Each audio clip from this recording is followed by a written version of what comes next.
नमस्ते, मैं doctor Shipra Verma, government college Dudu. आज हम पढ़ेंगे सेकंड पेपर का टॉपिक भारतीय संविधान की प्रमुख विशेषताएं। जब भी आप किसी का संविधान पढ़ने लगते हैं तो सबसे पहले हमें उस संविधान के बारे में जानकारी होना चाहिए। वो संविधान क्या है, उसकी क्या धाराएं हैं, उसके क्या प्रोविजंस हैं, वो कब बना था, कितना समय उसको बनाने में लगा था, उसको निर्माण करने में कौन कौन सी कमिटीज़ ने, कौन कौन से लोगों ने योगदान दिया था, उसका प्रारूप कैसा था और उसे किस तरह से बना करके लागू किया गया था। ये सारी चीज़ें आपको पता होनी चाहिए। तो जब आप ये संविधान के बारे में पढ़ते हैं तो आपका फर्स्ट पेपर जो है वो है वर्ल्ड कॉन्स्टिट्यूशन, विश्व के प्रमुख संविधान।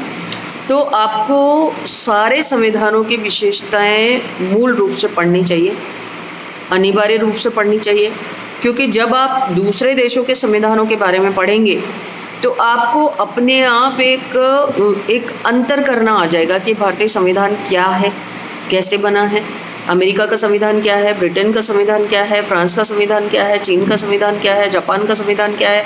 तो आपको एक कंपैरेटिव स्टडी करने की कोशिश करनी चाहिए। जब आप संविधान की विशेषताएं पढ़ेंगे, हर संविधान की विशेषता जब आप पढ़ लेंगे तो आपको ये समझ में आने लग जाएगा कि हमारा संविधान कैसे अमेरिका के संविधान से भिन्न है या हमारा संविधान ब्रिटेन के संविधान से कैसे भिन्न है, उसमें कौन सी विशेषताएं हैं और हमारे संविधान में कौन सी विशेषताएं हैं। जैसे हम एक बात कहते हैं कि भारतीय संविधान उधार का थैला है।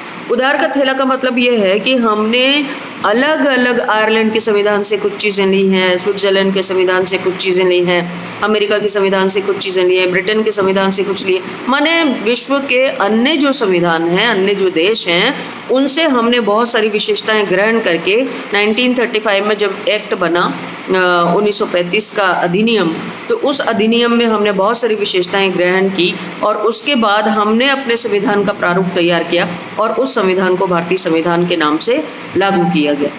तो मोटे मोटे चीज़ें वही हैं जो 1935 के एक्ट में थी, अधिनियम में थी। तो आप जब फ्रीडम मूवमेंट पढ़ेंगे तो आपको ये सारी चीज़ें पढ़नी चाहिए as a political science student. तो हम स्टार्ट करते हैं भारतीय संविधान की विशेषताएं।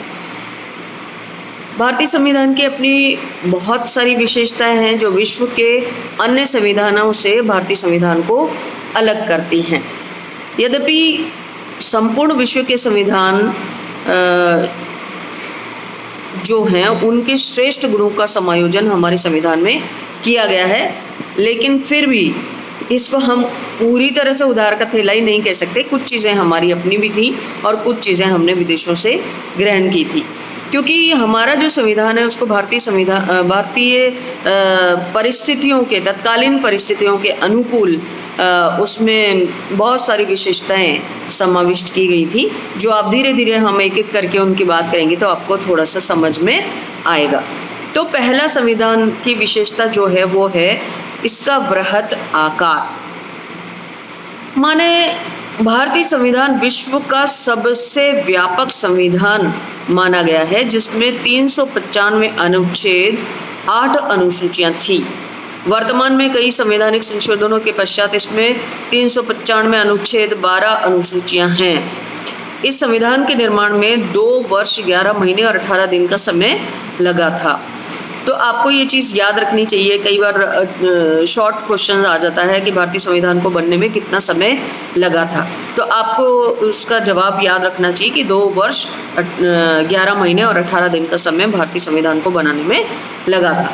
तो इसी तरह जैसे अगर संयुक्त राष्ट्र या संयुक्त राज्य अमेरिका के संविधान को देखें तो उसमें 7, कनाडा में 147, ऑस्ट्रेलिया के संविधान में 128, दक्षिण अफ्रीका के संविधान में 153 तथा स्विट्ज़रलैंड के संविधान में 123 अनुच्छेद हैं। तो मैंने जैसे आपको बताया था कि एक कंपैरेटिव स्टडी आपको करनी चाहिए, तो आपको ये समझ में आने लग जाएगा कि भारतीय संविधान में या विदेशी संविधानों में क्या फ़र्क है। तो बेसिकली जो बनने का है, जो उसका एक स्ट्रक्चर के रूप में हम कह सकते हैं कि एक स्ट्रक्चर के रूप में भी भारतीय संविधान और विदेशी संविधानों में फर्क है। इस प्रकार यह केवल संघ ही नहीं, राज्यों की शासन व्यवस्था का भी प्रबंध करता है। माने संघ और राज्य दोनों की व्यवस्थाओं का जो प्रावधान है वो भारतीय संविधान के अंतर्गत दिया गया है। इसमें मूल अधिकार, मूल कर्तव्य, अनुसूचित जाति, अनुसूचित जनजाति, अल्पसंख्यकों, एंग्लो इंडियंस के लिए प्रावधान है। मतलब सारी तरह के जो प्रावधान है वो भारतीय संविधान में दिए गए हैं। तो फर्स्ट जो विशेषता है वो ये है इसका वृहद आकार। दूसरा जो विशेषता है वो है इसकी प्रस्तावना। प्रस्तावना के बारे में विस्तार से मैंने आपको एक पूरा अपना व्याख्यान दिया था, जिसमें मैंने 2 व्याख्यान दिए हैं, जिसमें मैंने भारतीय संविधान की प्रस्तावना क्या है, उसे कैसे बनाया गया है, उसे कब आत्मार्पित, अधिनियमित और लागू किया गया है, कौन सी डेट को बनी, उसमें कौन कौन सी विशेषताएं हैं, उसमें कौन कौन से तत्व हैं, कौन कौन से चीज़ों को लेकर भारतीय संविधान की प्रस्तावना तैयार की गई थी, उसके भारतीय संविधान को बनाने के उद्देश्य क्या हैं। जैसे मौलिक अधिकार, नीति निर्देश तत्वों के बारे में उसमें किया है, उसमें ये भी बताया गया कि नागरिक क्या है, रिपब्लिक क्या है, बहुत सारी चीज़ें आपको उसमें मिलेंगी। तो भारतीय संविधान का घोषणात्मक भाग भी उसमें है, विवरणात्मक भाग भी उसमें है, व्याख्यात्मक भाग भी उसमें है। तो ये सारी चीज़ें मैंने आपको अलग से बता दी थी, तो इसको आपको और ज़्यादा पढ़ने की आवश्यकता नहीं है। पंडित ठाकुरदास भार्गव ने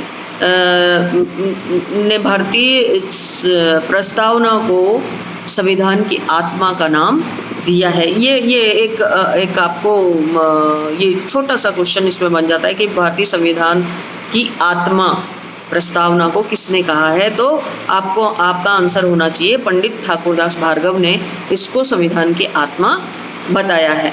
उन्होंने कहा है कि प्रस्तावना में देशवासियों को सामाजिक, राजनीतिक, आर्थिक न्याय, समता तथा विकास के उद्देश्य को सामने रखा है।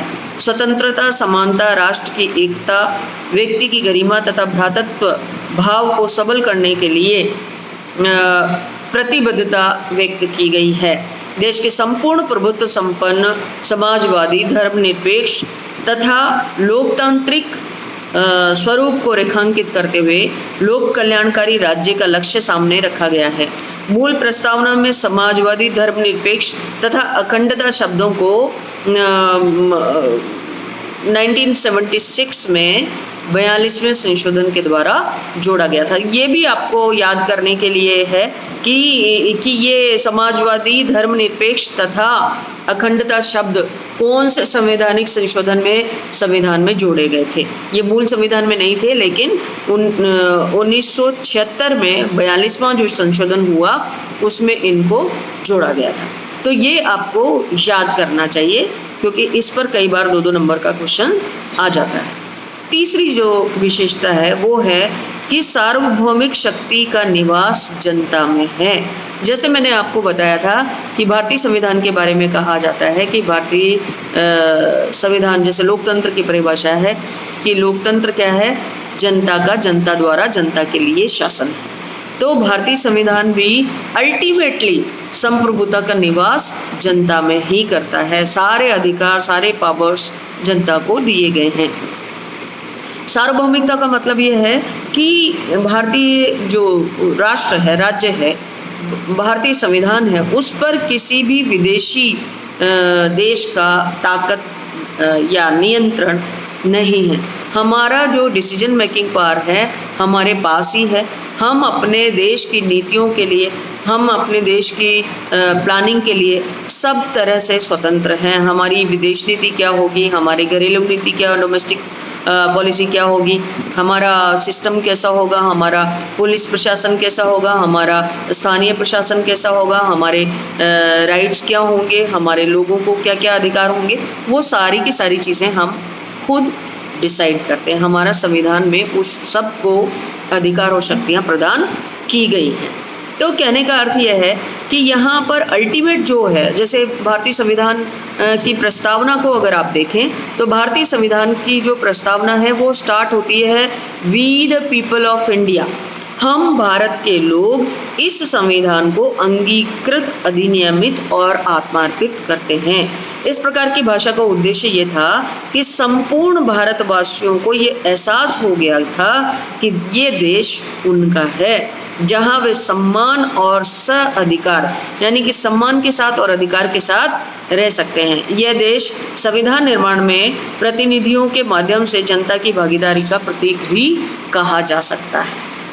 कितना ब्यूटीफुल है। आप देखिए कि भारतीय संविधान में कहा गया है we the people of India, हम भारत के लोग इस संविधान को अधिनियमित और आत्मार्पित करते हैं, यानी कि सर्वे सर्वा जो है, सर्वशक्तिमान जो है, वो जनता को ही बनाया गया है।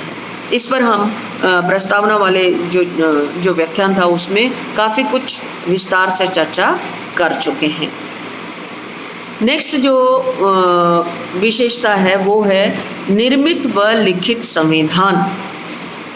अब ये निर्मित और लिखित संविधान क्या है? यानी कि भारतीय संविधान जो है एक ऐसा दस्तावेज है जिसको आप एक बुक फॉर्म में यानी कि पुस्तक के रूप में भी अगर आवश्यकता है तो सुप्रीम कोर्ट में भी उसकी प्रति को आप पेश कर सकते हैं। पूरी तरह से लिखा हुआ संविधान है। जैसे ब्रिटेन के संविधान के बारे में मैंने आपको बताया था कि ब्रिटिश संविधान जो है वो परंपराओं पर आधारित है। उसमें सारी चीज़ें जो है वो परंपराओं से चली आ रही हैं। कुछ चीज़ें संयोग से बन गई हैं, कुछ चीज़ें काफ़ी कंजर्वेशंस हैं वहाँ पे, कितनी कन्वेंशंस हैं, बहुत ज़माने पुराने की, सदियों पुरानी परंपराएं हैं जो अभी तक भी चली आ रही हैं और उनका सम्मान संविधान की भांति ही ब्रिटेन में किया जाता है। लेकिन हमारे यहाँ पर ऐसा नहीं है। हमारा जो संविधान है वो बहुत अलिखित भी नहीं है जैसा कि ब्रिटेन का है, अमेरिका की तरह लिखित भी नहीं है, बहुत छोटा है। अमेरिका का संविधान लिखित है लेकिन बहुत छोटा है। तो हमारा संविधान वैसा भी नहीं है कि बहुत छोटा सा हो जिसको आधे घंटे में ही पढ़ा जा सकता हो। हमारा जो संविधान है उसे विस्तार पूर्वक लिखा गया है। भारतीय परिस्थितियों की विशिष्टता तथा जटिलता के कारण प्रावधानों का स्पष्ट रूप से वर्णन किया गया है। विशेषकर केंद्र राज्य संबंध में शंका की गुंजाइश संविधान निर्माता नहीं छोड़ना चाहते थे। आप देखिए कि बहुत सारे मुद्दे होते हैं। कई बार केंद्र में अलग सरकार होती है, राज्य में अलग सरकार होती है। दोनों सरकारें अलग अलग होने के कारण दोनों में मतभेद बने रहते हैं, क्योंकि फंडिंग सारे राज्यों को केंद्र से मिलती है। तो केंद्र अपनी फंडिंग के माध्यम से राज्यों में हस्तक्षेप करता रहता है या नियंत्रण भी करता रहता है। तो इस नियंत्रण को संकुचित करने के लिए पूरी तरह से, जैसे चार